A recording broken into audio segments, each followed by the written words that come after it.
is Les Einstein. I'm 61. I'm married to a very lovely lady, Rochelle, and we have 3 children. I'm a barrister. I've been a barrister and in the law for almost 3 decades. Right now, though, I'm doing a Masters of Teaching course at Sydney University. My name is Sarah Boss-Chimes. I'm 54 years old. I came to Sydney, Australia in 1975. I was 13 years old and I went to Moriah. It was lovely to belong to a family-like school. I went to uni but didn't last very long. I was married and I fell pregnant quite quickly. And I was busy raising children, running a business. You know, life happens. I was not involved in Jewish learning. I just taught my children what I knew from way back, from when I was a youngster. I was born in a reform setting. Shul was regarded as a 2 or 3 times a year event. Most of the time was spent looking at my watch, or rather my father's watch. I didn't have one. And it really was, without intending any disrespect at all, a cardboard cutout experience. It was one entirely superficial and lacking in any depth. I've started going to BINA about 6 years ago, when it was back at Bellevue Hill. I was searching for some more enlightenment, more deeper meaning to life. A good friend of mine has been going to Rabbi's lessons for quite a while. And she said, just come and listen to him. You'll see how much you'll love it. And I did not stop since the day she has invited me to go with her.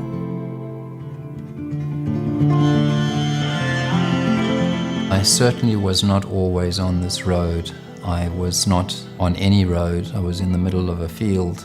And that continued all the way into university and even into my early working life. What turned things for me is something that occurred in 1988, and that is when my father, Alav Shalom, passed away, and it affected me enormously. And I was looking for him. I was looking for some meaning in life. I wanted to find out where he was, if he was anywhere at all. I think I was at that time ripe for new ideas, and I was searching for new ideas, and I found them in a big way. It's like reconnecting with my heritage, reconnecting with my spirituality, reconnecting with me.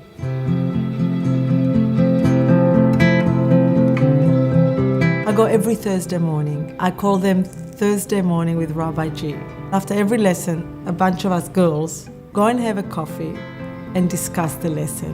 I can tell you that I would speak probably for most of the girls that go with me, that Rabbi teaches us how to conduct our daily life with the soulfulness and spirituality of Judaism as a foundation, and we love it.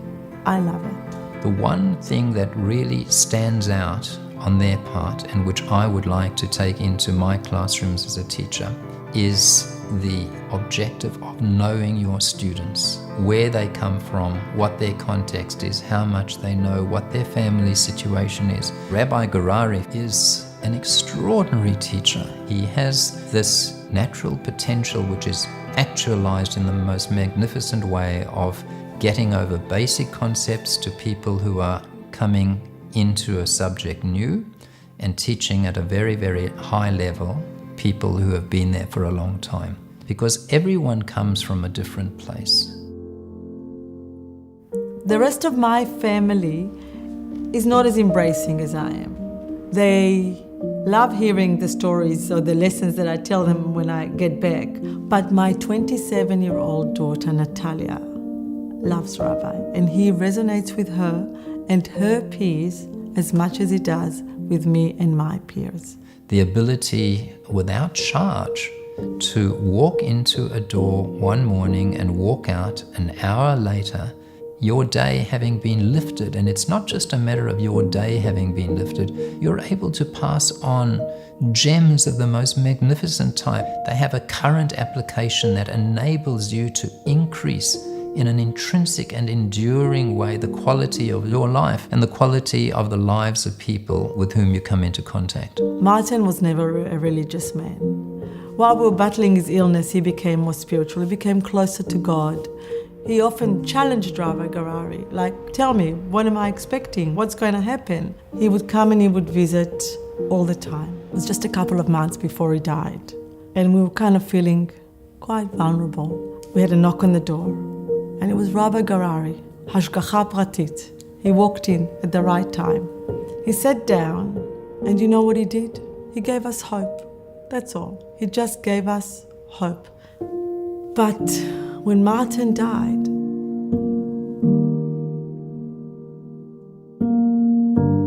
his words of wisdom were still wonderful. But this time it was not hope.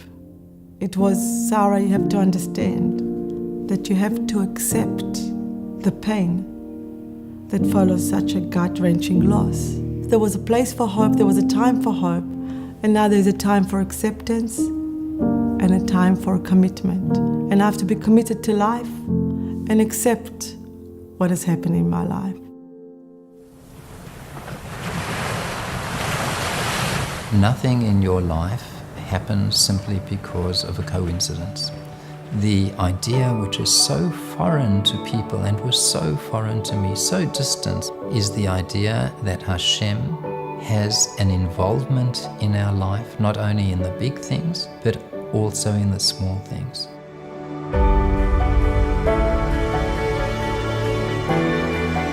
Every challenge that comes your way is not foisted upon us in order to make life painful and unbearable. It is foisted upon us in order to provide this extraordinary opportunity for growth.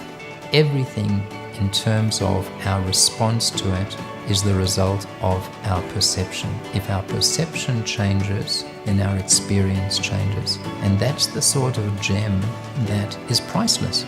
And that's one of the gems that BINA teaches us.